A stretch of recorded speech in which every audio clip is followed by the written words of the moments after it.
Hello dear students, ये applied physics classes और आज हम लोग नेक्स्ट लेक्चर के साथ जो है आ गए हैं। तो चलिए आज का लेक्चर हम लोग स्टार्ट करते हैं। तो प्रीवियस क्लास में जो हमने पढ़ा था वो intensity due to dipole at axial line and at equatorial line पढ़ा था। ठीक है, intensity due to dipole at axial at equatorial. आज हम लोग का जो टॉपिक है वो है electric field intensity at any point due to an electric dipole. ठीक है, यानी एट एनी पॉइंट मीन्स क्या, यानी इसका मतलब ये है कि ये जो पॉइंट है जिस पर हमको इंटेंसिटी फाइंड करना है, ना ही वो एक्सियल लाइन पर है ना ही वो इक्वेटोरियल लाइन पर है। यानी एंगल जो है 0 डिग्री और 90 डिग्री को छोड़ करके हमको कोई पॉइंट लेना है, कोई एंगल लेना है। ओके, इससे पहले हम लोग थोड़ा सा फॉर्मूला के बारे में जान लेते हैं।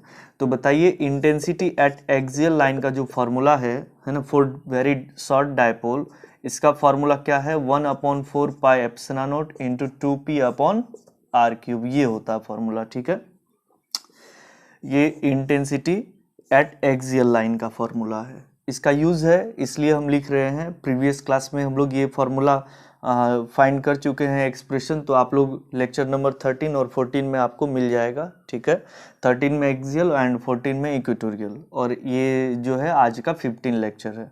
तो ई इक्वेटोरियल का जो फॉर्मूला है वो कितना हमारा 1/4 pi epsilon naught into p upon r cube. ठीक है, दोनों का हमने सेम पॉइंट डिस्टेंस के लिए रिलेशन भी एस्टेब्लिश किया है।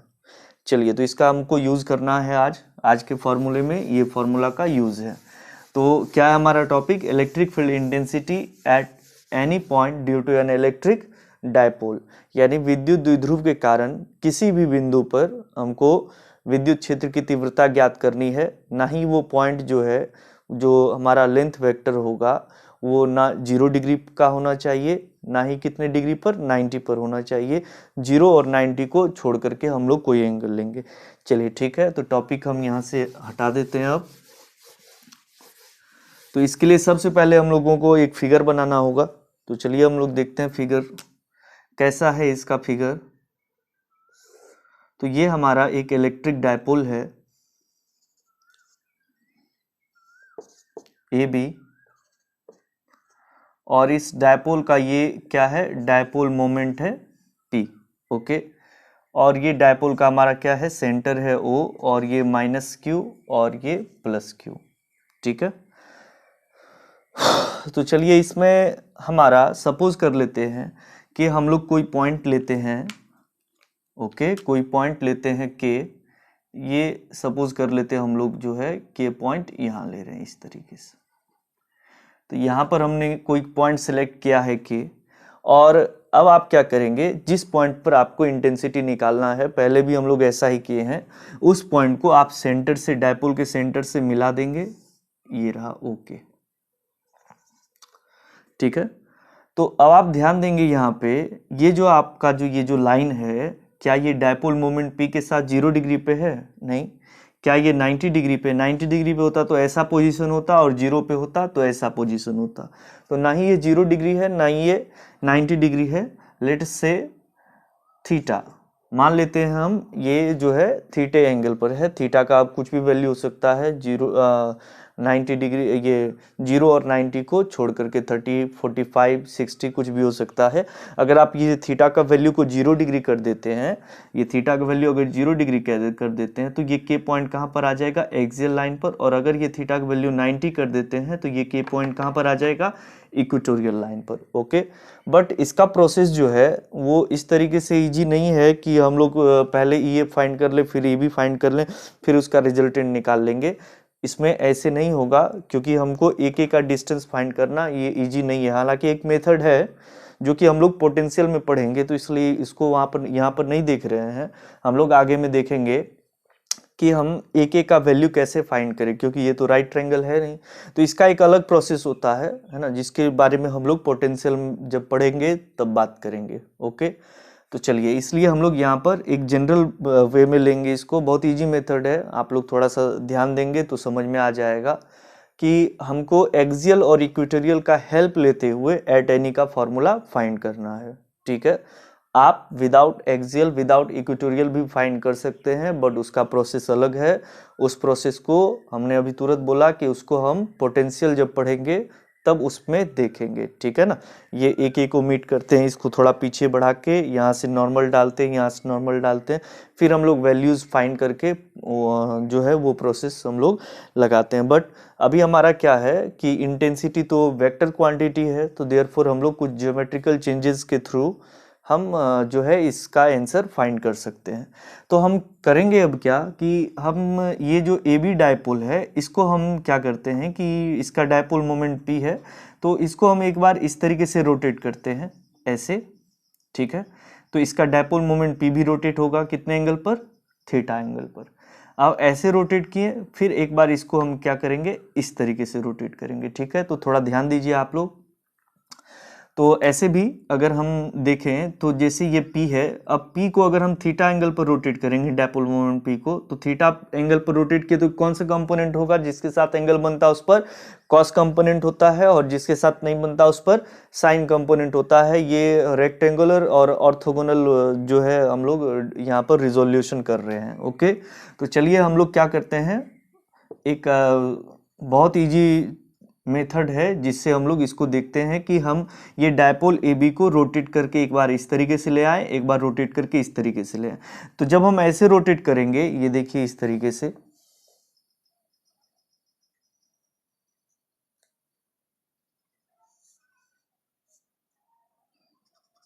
ये इस तरीके से अगर हम रोटेट कर रहे हैं, तो सपोज करते हैं डायपोल ए बी को रोटेट किया हमने, ये फर्स्ट टाइम में इस तरीके से रोटेशन किया है, तो A1 B1, और ये जो P का जो कंपोनेंट इस पर आ जाएगा हमारा, वो क्या हो जाएगा,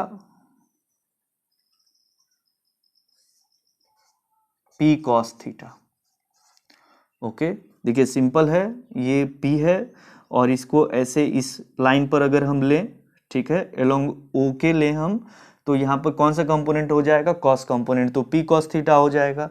इसी तरीके से हम ये डायपोल AB को ऐसे अगर रोटेट करें, तो अगर इस तरीके से रोटेट किया था, तो अब डायपोल का पोजीशन क्या हो गया है, AB, A1 B1, और A1 B1 के कारण K पॉइंट कहाँ पर है, तो सिंपल है, बहुत ईजी है, एक्सियल लाइन पर है। ऐसे इस तरीके से अगर हम रोटेट कर रहे हैं, तो ये K पॉइंट कहाँ पर आ रहा है, due to A1 B1, axial line पर। और अगर हम इसको इस तरीके से रोटेट कर रहे हैं, ये देखिए, तो ये सपोज कर लेते हैं डायपोल का दूसरा पोजीशन है A2 B2। तो अब आप देखिए A2 B2 के कारण जो K पॉइंट है वो कौन से लाइन पर है, A2 B2 के कारण K पॉइंट जो है वो इक्वेटोरियल लाइन पर आ रहा है, ठीक है। कौन से लाइन पर आ रहा है, इक्वेटोरियल।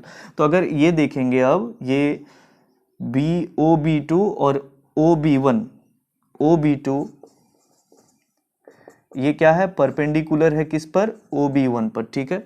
तो अगर P का इस पर कंपोनेंट आ रहा है P cos थीटा, तो P का इस पर कंपोनेंट क्या आएगा, नॉर्मल टू दी OB1 या normal to the A1 B1 या नॉर्मल टू दी OK, वो क्या आएगा हमारा, P sin थीटा आ जाएगा, ठीक है। तो अगर हमारा इधर P cos थीटा हो गया है, तो OK के नॉर्मल में क्या हो जाएगा हमारा, P sin थीटा, ओके। अब आप एक चीज और ध्यान देंगे कि due to dipole A1 B1 के पॉइंट एक्सियल पर है, तो यहाँ पर इंटेंसिटी हमारा एक्सियल लाइन पर आ जाएगा। तो due to dipole A1 B1 intensity E1, और जिसमें हम लोग एक्सियल का फॉर्मूला यूज करेंगे। And due to dipole A2 B2 intensity at point K is E2, है ना, which is opposite to the direction of dipole moment P। अगर dipole moment ये देखिए इधर है हमारा P sin थीटा, तो इसका अपोजिट इधर होगा, और P sin थीटा का अगर हम मॉड लेंगे तो नेगेटिव, ये अपोजिट डायरेक्शन में, तो वो तो पॉजिटिव ही रहेगा।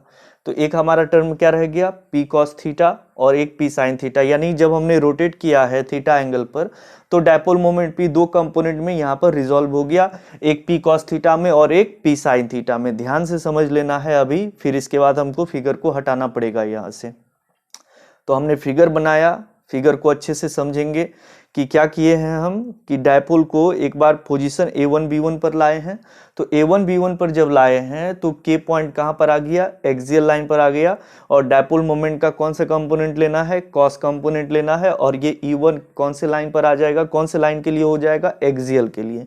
और जब हम इसको इस तरीके से रोटेट करेंगे, ठीक है, तो हमारा P का जो कंपोनेंट होगा वो साइन वाला कंपोनेंट आ जाएगा, P साइन थीटा, और हमारा इंटेंसिटी क्या हो जाएगा, E2, और ये E2 किसके तरह होगा, इक्वेटोरियल के तरह होगा। अब हमारे पास दो इंटेंसिटी है, एक E1 और एक E2, ठीक है, दोनों के बीच का एंगल कितना है, 90 डिग्री है। तो E1 और E2 का जो रिजल्टेंट होगा वही हमारा क्या होगा, ENE होगा। E1 और E2 का जो रिजल्टेंट होगा वही हमारा क्या होगा, ENE होगा। अब देखिए ENE हमको मिल गया है, दोनों का रिजल्टेंट हो जाएगा। E1 और E2 के बीच का एंगल कितना डिग्री है, 90 डिग्री है। और एक चीज ध्यान रखना है कि जैसे हम एक्सियल जब फाइंड किए थे तो उसमें डायरेक्शन इजी हम थ्रू फिगर बोल रहे थे कि direction of EAX is along the direction of P। और जब हम लोग क्या कर रहे किए थे, इक्वेटोरियल का पढ़े थे, तो उसमें हम लोग देखे थे direction of EQ is opposite to the direction of P। But यहाँ पर हम लोग फिगर से डायरेक्शन को ऐसे नहीं बता सकते हैं, तो देयरफॉर हम लोग को क्या करना पड़ेगा, अकॉर्डिंग टू वेक्टर लॉ हमको इंटेंसिटी जो है इसका डायरेक्शन फाइंड करना होगा। ओके, तो इसके लिए हमको कोई रेफरेंस लाइन लेना होगा जिससे हम एंगल को सपोज करें। तो वो रेफरेंस हम लोग सपोज कर लेते हैं E1 ले लेते हैं, तो ये हमारा एंगल सपोज कर लेते हैं क्या है, अल्फा। ठीक है, तो ये हमारा एक कंप्लीट फिगर है, थोड़ा सा इसको अच्छे से समझेंगे तो समझ में आ जाएगा। चलिए अब हम लोग क्या करते हैं, तो यहाँ पर थोड़ा सा डिस्क्रिप्शन लिख देंगे फिगर के बारे में, जैसा कि पहले लिखते आ रहे हैं हम लोग। Late consider on an electric dipole AB having dipole moment P, dipole charge plus minus Q, and dipole length what, that is 2a. Okay, we have to find the intensity at any point, that is ENE। क्या find करना हमको, ENE is equal to what। तो आपको अभी हमने जो बोला इसका डिस्क्रिप्शन उसको आप नोट कर लेंगे, ठीक है, लिख लेंगे, और जैसे समझ में आए वैसे लिखिए, कोई दिक्कत नहीं है। ऐसा नहीं है कि जो हम बोल रहे हैं वही लिखना है, आप अपने मन से भी जैसा समझ में आए वैसा डिस्क्रिप्शन लिख सकते हैं फिगर के बारे में। तो चलिए ENE हमको फाइंड करना है। अब हम लोग आगे बढ़ते हैं इसमें थोड़ा सा। Here dipole moment P can B resolved in two component,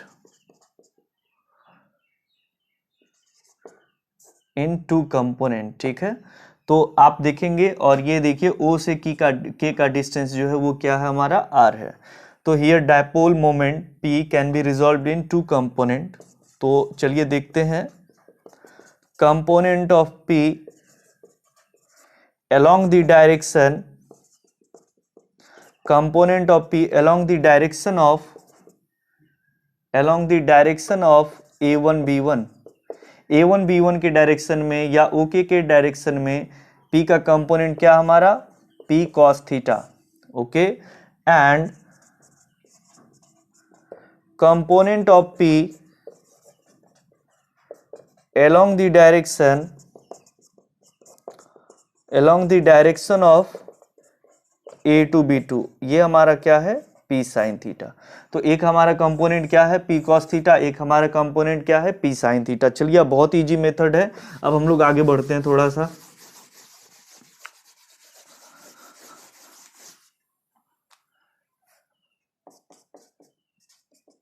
point K is on the axial line due to dipole A1 B1। तो अभी हम तुरंत समझा रहे थे, A1 B1 के कारण पॉइंट के कहां पर है, एक्सियल लाइन पर है। Therefore electric field intensity E1 क्या हो जाएगा हमारा, किसका फॉर्मूला लगेगा, 1/4 pi epsilon naught into 2p upon R cube. Okay, into 2p upon R cube. But यहाँ पर ध्यान देना है, अभी हम क्या बोल रहे थे कि डायपोल मोमेंट का तो हमारा कॉस कंपोनेंट यहाँ पर हो गया, देयरफॉर हम ओनली यहाँ P नहीं लेंगे बल्कि क्या लेंगे हम, P cos थीटा। अच्छा, पॉइंट डिस्टेंस क्या हो गया हमारा, यहाँ पर point distance OK is equal to R. ठीक है, तो हमने क्या लिखा है, point K is on the axial line. Point K जो है वो एक्सियल लाइन पर है, लेकिन किसके कारण, ड्यू टू डायपोल A1B1। तो हमने इंटेंसिटी का एक्सियल वाला फॉर्मूला लगाया और इसको हम इक्वेशन नंबर फर्स्ट कह देंगे। And point K is on equatorial line due to dipole A2B2। और अगर हम देखें तो A2B2 के कारण पॉइंट के कहां पर है, इक्वेटोरियल लाइन पर है। देखिए O के परपेंडिकुलर है A2B2 पर। तो देयरफॉर अगर हम इंटेंसिटी यहां निकालें तो इक्वेटोरियल का फॉर्मूला लगेगा 1/4 pi epsilon naught into P upon R cube. But यहाँ डायपोल मोमेंट ओनली P नहीं लेना है, बल्कि P का कौन सा कंपोनेंट है, साइन कंपोनेंट है। तो यहाँ पर क्या हो जाएगा, P sine theta upon R cube. Equation number क्या हो जाएगा, सेकंड हो जाएगा। आप फिगर को अच्छे से देख लीजिए, और ये फिगर अभी हम हटा रहे हैं यहां से।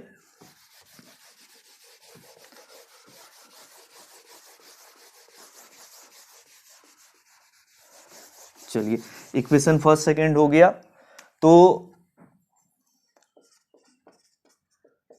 Angle between E1 and E2 ये कितना डिग्री हमारा, 90 डिग्री है। Therefore net intensity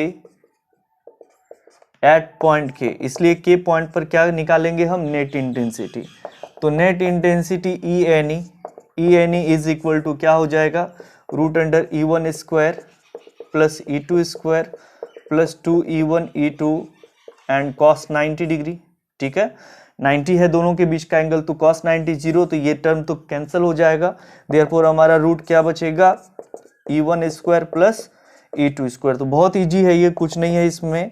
root over E1 का वैल्यू कितना, 1/4 pi epsilon naught into 2P cos theta upon R cube, और स्क्वायर लगाएंगे हम, प्लस E2 का वैल्यू कितना, 1/4 pi epsilon naught into P sine theta upon R cube square. Okay, अब इसको हम लोग सॉल्व करेंगे। तो आप ध्यान रखेंगे, अभी फिगर हम हटा रहे हैं, बाद में हम डायरेक्शन फाइंड करेंगे। तो डायरेक्शन क्या निकल जाएगा हमारा, ये 10 अल्फा। आप जानते हैं 10 का रेशियो हम लोग लेते हैं तो P अपॉन बी हो जाता है। इस तरीके से P पर कौन आ जाएगा हमारा, E2, और B पर कौन आ जाएगा, E1। That means E2 upon E1 हो जाएगा। 10 alpha is E2 upon E1। तो ये हम लोग बाद में वैल्यू करके पुट करके E2 और E1 का हम डायरेक्शन फाइंड कर लेंगे। अभी हम फिलहाल जो है फिगर को हटा रहे हैं। ओके, चलिए इधर भी हटा देते हैं।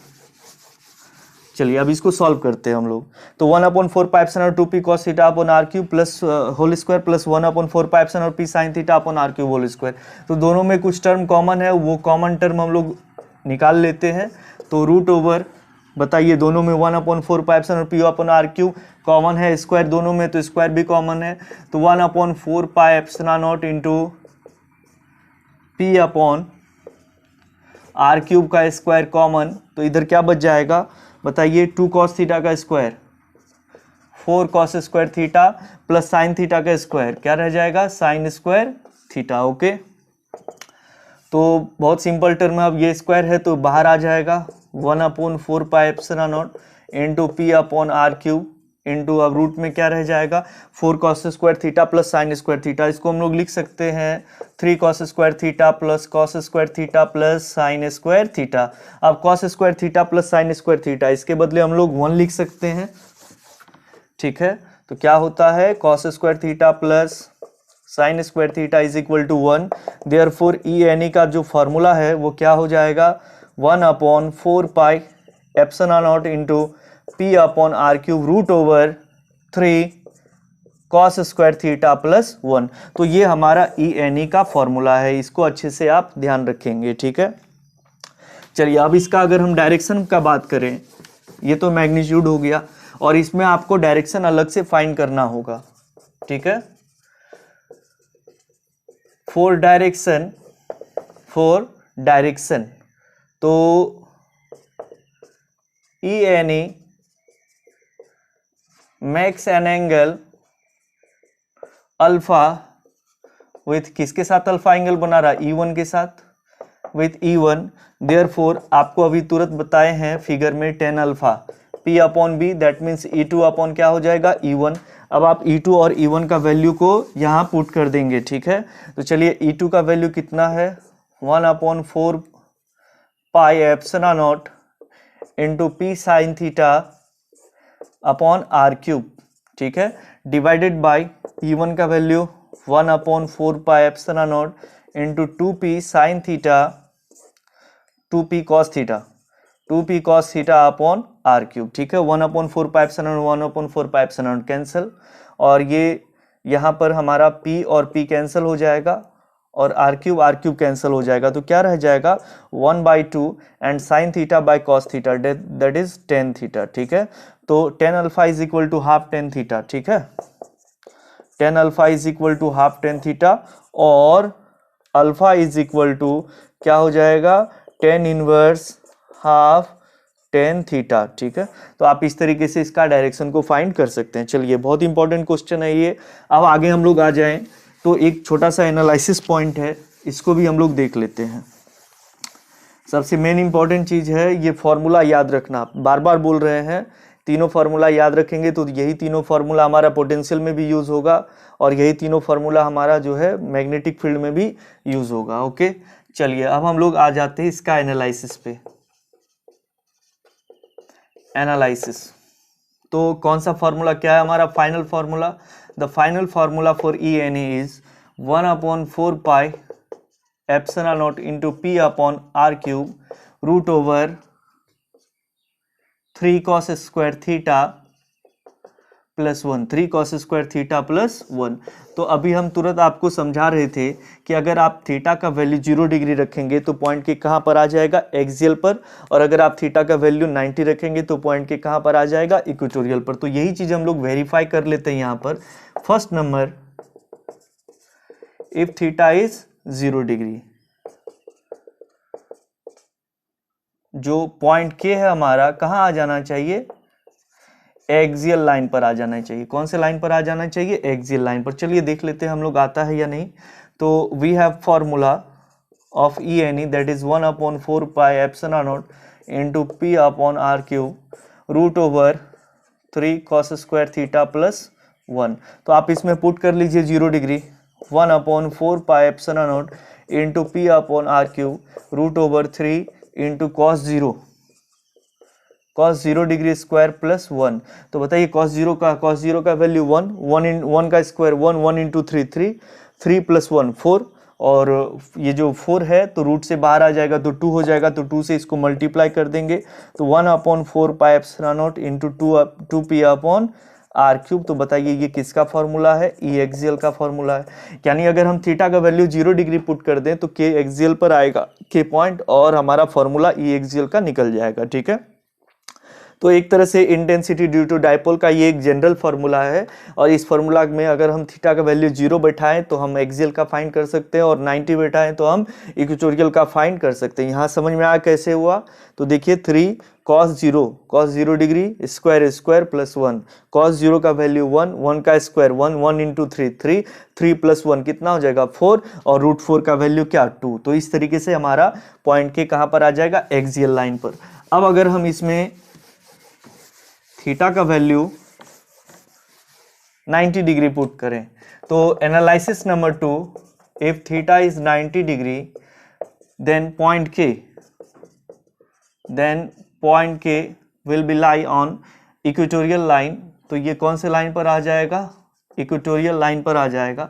तो अगर हम जनरल फार्मूला देखें अगेन ई एन ई का, तो ई एन ई का जो फार्मूला है वो 1/4 pi epsilon naught into P upon R cube root over 3 cos square theta plus 1 है। तो इसमें अगर हम थीटा का वैल्यू 90 पुट कर दें तो 1/4 pi epsilon naught into P upon R cube root over 3 cos 90 degree का स्क्वायर प्लस 1। अब cos 90 का वैल्यू क्या होता है 0, तो ये 0 इंटू 3 कितना हो जाएगा 0, 0 प्लस 1 1, 1 का रूट तो 1 ही रहेगा, तो देयरफॉर क्या रिजल्ट हो जाएगा 1/4 pi epsilon naught into P upon R cube, that is the formula for E Q. तो इस तरीके से आप अगर ये जो फॉर्मूला है हमारा ई एन ई का, उसमें आप थीटा का वैल्यू पुट करेंगे तो आपका एक्सियल भी आ जाएगा, इक्वेटोरियल भी आ जाएगा, ठीक है। तो इस तरीके से हमने जो है फॉर्मूला कर लिया है ई एक्सियल का, ई इक्वेटोरियल का और ई एट एनी पॉइंट का, ठीक है। तो आप ध्यान देंगे थोड़ा सा, ये फॉर्मूला आप नोट कर लेंगे। ई एक्सियल का फॉर्मूला क्या है 1/4 pi epsilon naught into 2p upon R cube, ठीक है। ई इक्वेटोरियल का इसका एक और फॉर्मूला जो पीछे वाला है, ठीक है, जिसमें हमारा ए भी है इंक्लूडेड, तो उस फॉर्मूला को भी आप याद कर लेंगे। क्या है वो formula 1/4 pi epsilon naught 2pr upon R square minus A square का होल स्क्वायर। और ई क्यू का फॉर्मूला क्या है 1/4 pi epsilon naught into P upon R cube. ये कौन से कंडीशन के लिए है, if dipole is very short. और इसका जनरल कंडीशन जिसमें ए इंक्लूड है, तो वो फॉर्मूला क्या है हमारा 1/4 pi epsilon naught P into R upon R square plus A square to the power 3/2। इस तरीके से हमारा फॉर्मूला है। और ई एन ई का फॉर्मूला जो कि अभी हमने फाइंड किया है वो क्या आ गया हमारा 1/4 pi epsilon naught into P upon R cube root over 3 cos square theta plus 1, इस तरीके से। ओके, तो आप ये सारा फॉर्मूला को क्लियर कर लेंगे अच्छे से। और अब हम लोग जो है इसके आगे नेक्स्ट लेक्चर में करते हैं इसके आगे का पॉइंट। तो आज यहीं तक, इस सब सारे फार्मूला को अच्छे से नोट करते जाना है। जितना भी पढ़ाई हो रहा है सारे पढ़ाई को आप जो है किसी कॉपी में उतारते जाइए, नोट करते जाइए और फार्मूला को याद रखिए, तभी आगे का क्लास समझ में आएगा। और यहाँ तक अगर आप नहीं देखे हैं तो पहले प्रीवियस लेक्चर को आप अच्छे से जो है उसको देखिए। इलेक्ट्रोस्टैटिक्स 2020 का प्लेलिस्ट बना हुआ है, उस प्लेलिस्ट में सारे वीडियोस लेक्चर वाइज अपलोडेड हैं। न्यूमेरिकल्स का भी वीडियो उसमें मिल जाएगा, न्यूमेरिकल कैसे बनाना है वो भी उसमें बताया गया है। तो आप अच्छे से वीडियो को वॉच करें और ज़रूर समझ में आएगा, बस कंटिन्यू बनाए रखें। Okay, thank you.